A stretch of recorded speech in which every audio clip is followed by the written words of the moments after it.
भीष्म पितामह के 5 ऐसे सोने के तीर जो सिर्फ और सिर्फ पांडवों को मारने के लिए क्यों रखे गए थे।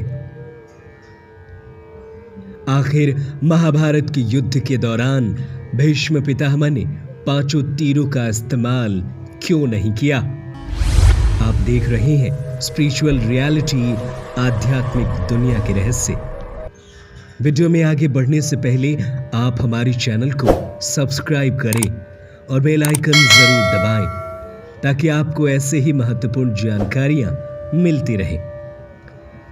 महाभारत का युद्ध जब शुरू हुआ तब कौरव और पांडव आपस में लड़ रहे थे। पहले दिन पांडवों की तरफ से इंद्रव्यूह की रचना की गई और बदले में कौरवों ने भी अपना अर्धचंद्रव्यूह रचा। उनके सेनापति थे स्वयं भीष्म पितामह और पांडवों के सेनापति थे ऋष्टदेव। लेकिन दोस्तों, क्या आप जानते हैं कि भीष्म पितामह के पास ऐसे 5 स्वर्णवीर थे जो सिर्फ और सिर्फ 5 पांडवों को मारने के लिए रखा गया था। तो चलिए पूरी कहानी विस्तार से जानते हैं। युद्ध के 2-3 दिन लगातार भीष्म पितामह पांडवों से लड़े, तब उन्होंने उसमें से किसी भी पांडव का वध नहीं किया। इससे दुर्योधन बहुत ज्यादा गुस्सा थे। उन्होंने अर्धरात्रि में बैठक के दौरान भीष्म पितामह को कड़े स्वर में कई आलोचना शब्द का प्रयोग करते हुए कहा, क्या आपका राजा मैं हूं? ऐसे में आपको हमारी तरफ से युद्ध लड़ना चाहिए। हस्तिनापुर की तरफ से युद्ध लड़ना चाहिए, 5 पांडवों की तरफ से नहीं। उन्होंने कुरुवंश के नाम पर कई टिप्पणियां भी की, जिससे आहत हो गए भीष्म पितामह ने उसी समय अपने 5 तीरों को अभिमंत्रित किया और वो अचानक से 5 तीर स्वर्ण में तब्दील हो गए।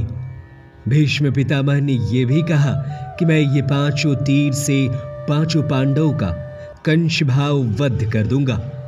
और वहीं दूसरी तरफ स्वयं भगवान श्री कृष्ण को यह ज्ञात हो गया था कि 5 तीर जो सिर्फ और सिर्फ पांडवों को मारने के लिए रखे गए हैं, ये भीष्म पितामह के पास है और ये कल चला दिए गए तो 5 पांडवों का वध निश्चित है। तभी भगवान श्री कृष्ण ने अर्जुन को बचा हुआ वरदान याद दिलाया जो उसे स्वयं दुर्योधन से प्राप्त हुआ था। जी हां, अब कहानी में थोड़ा पीछे चलते हैं। दरअसल दुर्योधन और गंधक के बीच भयानक युद्ध हुआ था। युद्ध में दुर्योधन परास्त हो रहे थे और गंधर ने दुर्योधन को बंधक बना लिया था और वो उन्हें मारने ही वाले थे कि वहां अचानक से अर्जुन आए। अर्जुन ने सभी गंधकों से युद्ध किया और उन सभी को परास्त कर दिया और साथ ही दुर्योधन और उनके भाइयों को भी मुक्त कराया। बदले में दुर्योधन ने अर्जुन से कहा कि वह बदले में कुछ मांग सकते हैं, क्योंकि वो किसी भी पांडव का अपने ऊपर कोई भी एहसान नहीं चाहते हैं। ऐसे में अर्जुन ने कहा था कि सही समय आने पर अपना वरदान मांग लेंगे।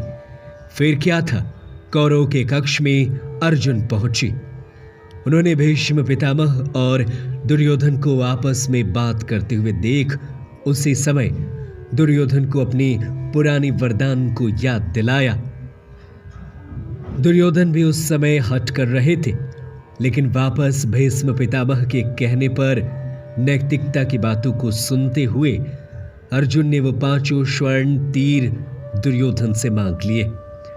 फिर क्या था, दुर्योधन को भी वो 5 स्वर्ण तीर अर्जुन को देने पड़े, जिस वजह से अगले ही दिन पांडवों की मृत्यु होने से बच गई और वो 5 स्वर्ण तीर का प्रयोग किसी पांडव ने नहीं किया। लेकिन सवाल ये है कि वो 5 स्वर्ण तीर कहां गए। दोस्तों, वो स्वयं भीष्म पितामह द्वारा अभिमंत्रित किए गए थे और कहा जाता है कि वो सिर्फ और सिर्फ भीष्म पितामह द्वारा चलाए जा सकते हैं और उनके अलावा कोई भी योद्धा उसका इस्तेमाल करना चाहे तो भी नहीं कर पाता। तो ये थी भीष्म पितामह के 5 तीरों की कहानी, जो उन्होंने 5 पांडवों को मारने के लिए रखे थे।